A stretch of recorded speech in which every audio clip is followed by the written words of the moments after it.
we could fly. Welcome to this new season of the Have a Cup of Johanny podcast. So I want to title this new season that I'm embarking on with I'm growing. So this is going to be the season of growth. And that's what I'm going to share with you throughout the season. So I thank you for coming over here and sitting with me. And I hope you enjoy. Hello, everyone. So here's the situation. My life got very chaotic, very chaotic. It was at that moment in my life, I had work, I had uh, personal family stuff, and even personal project stuff, just like all coming at me at once. And it felt very overwhelming. So at that time, I was the way that I kept myself organized was by I had a calendar notebook, and the calendar notebook had a weekly view of the week as well as a monthly view of that specific month. And then in there, I was able to write things. And then I also had a notebook, so that way I can write notes wherever I go. And what was happening was that I had two places, sometimes even three, depending whether I took the notebook or not, as to where I wrote down things that I needed to remember. Here's the thing about me, and this is something that I've learned, and I'm still learning, and I'm still making myself follow through, and I'll explain a little bit later. And that is when life gets really overwhelming, I forget things. It's almost like my brain is on overload, and it's like, no, that's it. We are at max capacity right now, Johanny. This is as much information as we're going to be able to hold and retain. I'm sorry, you're going to have to deal with the other one. And so that's exactly what was happening. And I felt so discombobulated. I felt so unbalanced at that time that it's like best way to express it is just being lost in a jungle trying to find my way. And that's how I felt looking through the internet, going into forums to figure out like best methods to be organized. I must caveat, I'm a bit of a organization self-help junkie. So it's like I have so many ideas because I have gone on Pinterest, I have gone on websites, I have gone on people's blogs and read how they get organized, right? But I'm mature enough by now to know that I just have to find my way of doing it, because if it's not my way, it's just not gonna stick. Okay, going back to feeling lost. So there I was just scouring through every piece of land, digital or physical, of where I can find this information on how to be organized. And something that kept coming over and over and over was bullet journaling. But I was like, nah, on Pinterest, I don't know.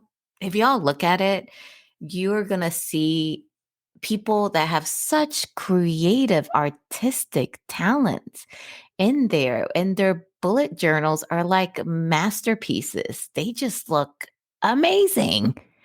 And I'm sorry, folks, but I think my creativity goes as far as writing stories and storytelling, because it's like, I don't know. I don't know. Maybe I didn't pass kindergarten, but the best that I do is stick figures and block letters, because I had this like graffiti face when I was a teenager, and I did those block shaded letters. But that's about it. I mean, I don't even do straight lines unless I have a ruler. So I was like, nah, at first glance, I was like, nah, this is not for me. But then as I kept searching, this bullet journaling method just kept coming up over and over and over and over. I was like, fine. I will listen to the already free, because I have a membership on Blinkist, Blink, about the bullet journaling method, right? And Blinkist is an app that lets you listen to books that they have in their catalog already for a membership for a fee. I can put that on the notes because I totally don't know off the top of my head. And the gist about it, what makes them so unique is that they shorten it to the gist of what you need to know about that book, which I like because that means that I can digest a book on my way, on the one way to go to work, right? And I can digest another one on the other way to come back home from work. And I like that idea, especially if I'm in a rush to learn a new concept or at the very least to learn the gist of something.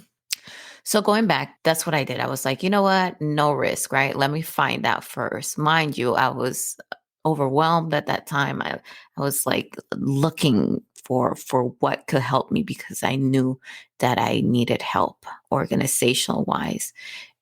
Yeah, because things were everywhere at that moment. I looked like I was holding it together, people, but if you heard the last episode, you know, I don't always have everything together. Hence why I'm doing this podcast this season.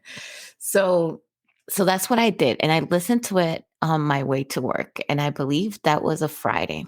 And and then I came back and I listened to it again because my thought was, this is too good to be true.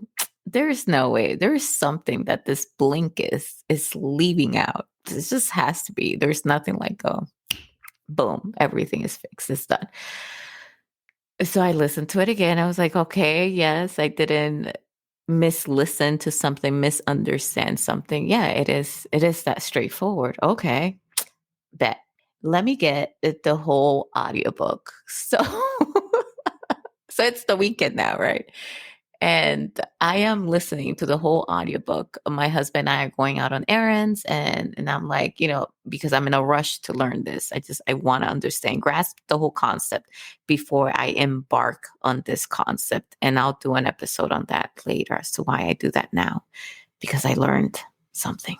And here we are listening to it, and even he's like nodding his head. Okay, okay. That day we just had a lot of errands to run, and sure enough, throughout that day, that Saturday, I finished it towards the end of our errands. I also listened to books at 1.5 as well, so I may have to add that because everything else is just too slow, and everything else after that is just too fast for me.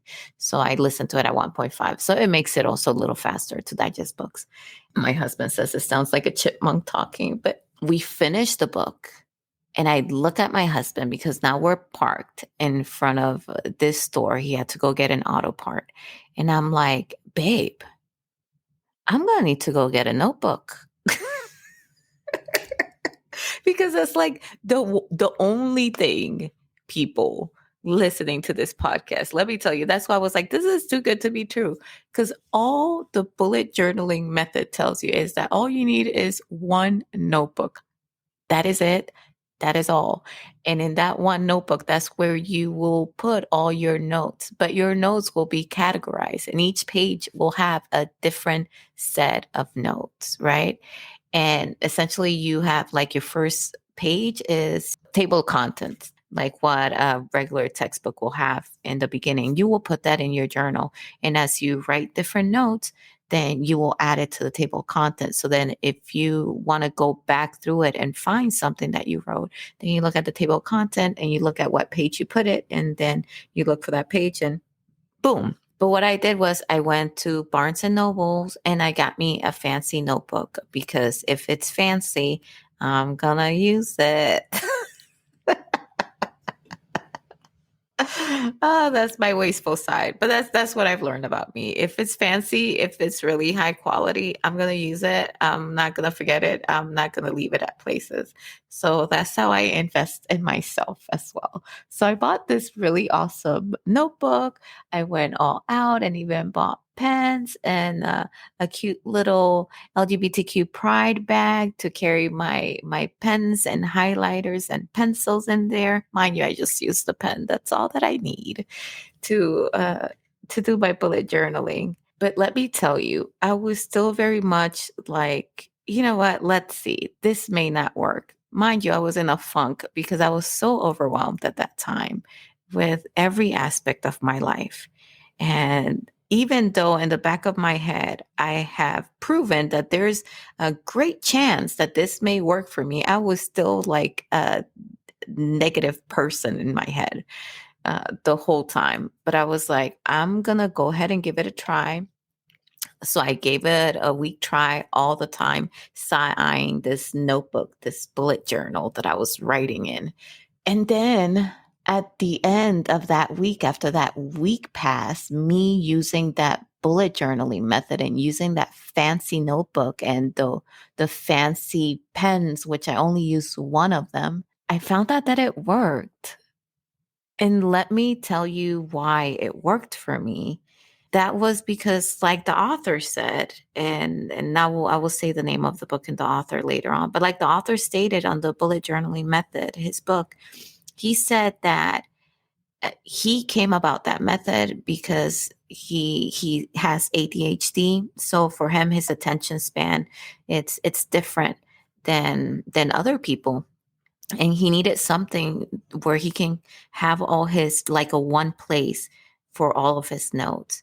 And after trying out the method for a whole week, I figured out that for me, that also works, to have all my notes in one place, to build a habit of starting my day by looking at my bullet journal and seeing what's ahead that day, and or looking, if it's a Monday, what I do is I look at what's ahead for that week, and before a month begins, the week before, I do a monthly spread, so that way I can have at a glance understand how my month will look. And I am able to find the easy days, I am able to find challenging days or challenging weeks, and I'm able to adjust that way. This affected not just positively, I may add, even though I was signing that journal that whole week, I was like, yeah, right, you're not going to work. It impacted me positively at work and at home and with my personal projects. Mind you, I use it, I lean more on the bullet journal when it comes to work. But now I'm trying to incorporate my personal projects into it, so that way I don't lose track of those either. So I'm making pages for that, and I will explain what those pages are. But to kind of tally up what happened that week, that's the week of my trial with the bullet journal. That was it. It was, I found out that I do needed that one place to put all my notebooks. I found out that if I already incorporate the bullet journal into the habit I already have, which is drink water when I first get up, right? And do some sort of mindfulness at the beginning of the morning before I get into my car, and just tag to those two habits that I already have built the bullet journal, then I'm set. And just take the bullet journal with me everywhere I go, like the author said, because you may find yourself having to go back at it, having to go back and read something, or having to go into it to write something, so that way you don't forget. And the way that the author described was like, just carry with you everywhere and write everything so you don't forget anything. And at the end of the year, go through your journal and see what kind of pages you want to keep and what kind of pages you don't need to keep on the upcoming year. I can do another episode of my year review here coming up. And thus far, I have two notebooks for the bullet journal. And the way that the author says to title your notebooks is to put the year and put A, B, C, D, like that, and then your name. So that's what I did. So I have 2022 Johanny A, 2022 Johanny B. And when January comes, because that's when I'm changing out my notebook, then I'll get another fancy notebook from awesome stationery store and put 2023 Johanny A, because that's going to be the first notebook for the year 2023. So the pages, right? So now that I found out that the bullet journaling works for me, then I went about having pages, categories. That's what the pages are. Pages are categories that your notebook has of categories that you mostly use, right? So at the beginning, like the author said at the beginning, just be very basic. This may sound really bad, but just be very basic about what you have. So that way you can get to know your journal. You can get to know your own self and how you're going to integrate this journal into your life, but go with the basics. And all I did was I had a page for my daily log. That's what I called it. And daily log, I will put anything and everything that happened on that day. Notes that I need to remember, any calendar events that I got told about or I found out on that day, I will put it on the daily log.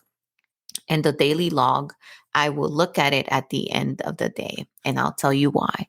So I looked at it at the end of the day so that way I can decipher the notes that I got on that date. And here I'm going to give you another category. So let's say somebody told me that there's a birthday happening on August 4th, right? And I wrote that on the daily log. Then what I will do is I will find another page and put future log on it and then put that date. It is Johanny's birthday, August 4th. And I will write it there in an open circle because that denotes that that is a calendar event. And then I will take it out. I will cross it from the daily log because that specific note has already been transferred to this other category, which is futures events. You see? Now, if it would have been like an event that happens within that week, then at the end of the day, I would have transferred it into my weekly spread, which is essentially two pages, two back-to-back pages, right, that mirror one another. And I have in there columns from Monday through Sunday with all the events that I have for that week. So then I will transfer that into my weekly spread. And once again, I will go back to the daily log and cross it out from there.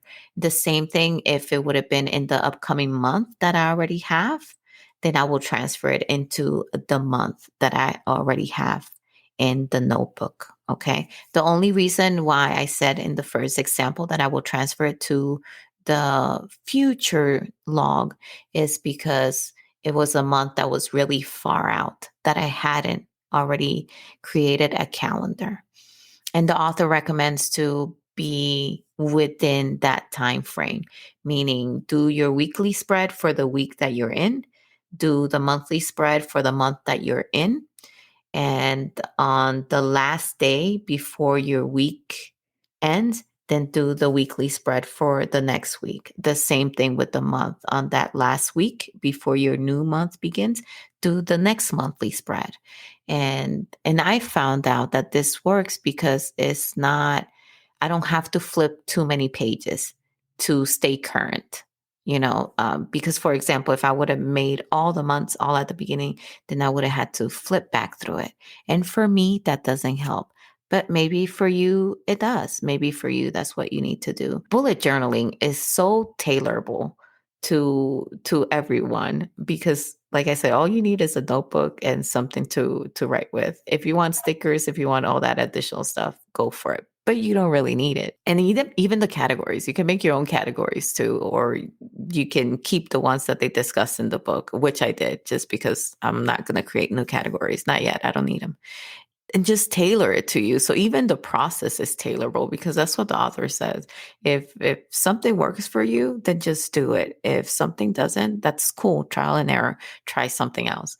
So for me, the basic categories are working right now. I'm pretty sure I will add new categories as I go through life and I need to remember other different things. And let me tell you about the most recent categories that I have added in my bullet journal of Johanny 2022B. And I added one for podcast episodes. That was the latest one that I have in there. So it has its own category. And I have episodes pan out of what I want to discuss, all going all the way through January. And that's going to be my catalog where I write down the episodes and then I cross them out as I record them. And that will keep me abreast of this. I call these are my personal projects. They're part of my business. And that's how I categorize them even more in my notebook. And then the other one that I have before that is one where I'm tracking my publishing projects, where I have the books and short stories that I'm writing and where they are at in the process. That is something that the bullet journaling method didn't have anything about in it, but that's cool. I made my own category, and I had a few trial and errors with that one, because at first I was like, let me just write the book title and then just put in there what I'm doing with this project at this time. But that didn't work for me, because I found out that I will need to cross out and it will start looking really messy. And when a page looks like that, I tend to bypass it and not want to look at it, because it's not aesthetically pleasing, I guess. I'm a little bougie. But yeah, so I found, then I redid it to something that I like to look at, because damn it, is my journal. And what I did was I added the title of all of my projects. And then what I did underneath it, I have boxes now. So I have one for drafting, I have one for rewrites, I have one for first edits, second edits, third edit, beta reader, and then editor and proofread. So all of those, because those are usually the gates that I go through when I'm writing something. And book cover, I'm sorry, and I have book cover for when the book cover is done. So that's how I have it. And that works for me, because now all I have to do, it's a little bit more writing on my part. But I'm okay with that, because I'll just find some downtime and write whatever it is that I need to write on my journal. But at the end of the day, it pays off, because I am just able to check off boxes. And for me, I am a checking off boxes lover. That motivates me as I see more boxes check under that project. That means that I'm getting ahead, that I'm being successful, and it makes me want to keep going. So that is how, like I said before, I am putting my business projects into my journal more. So that way I don't stay behind on those either.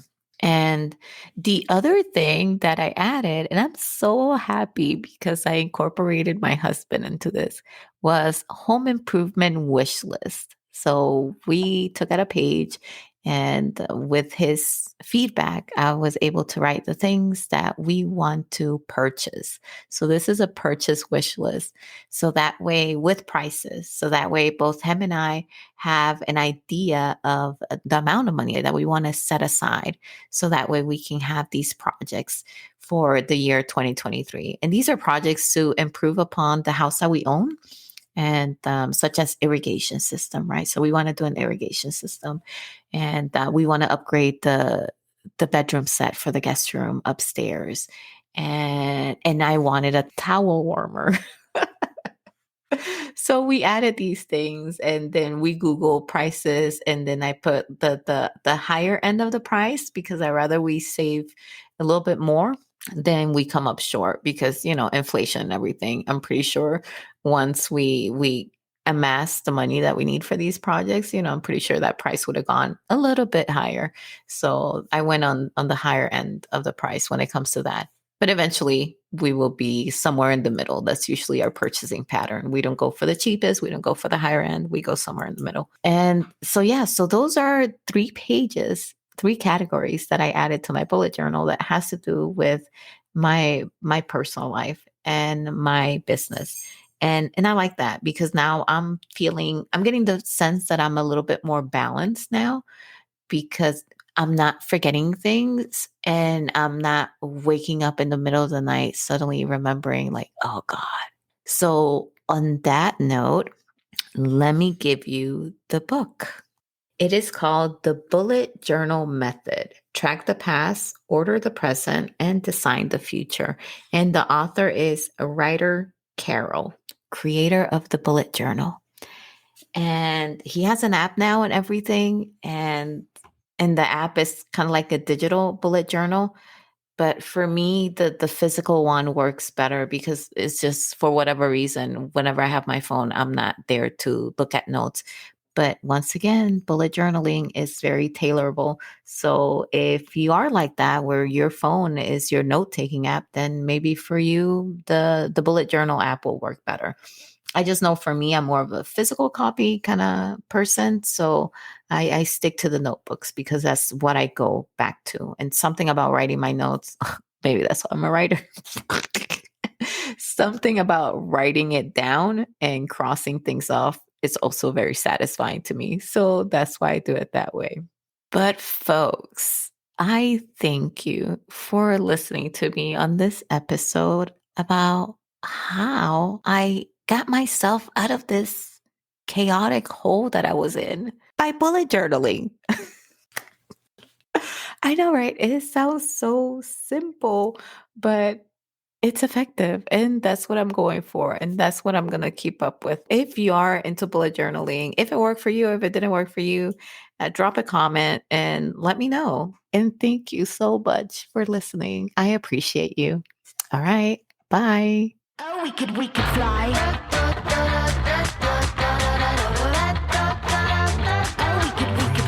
Thank you so much for listening. Don't forget to follow and subscribe to the show. See you on the next episode. Bye. Oh, we could fly.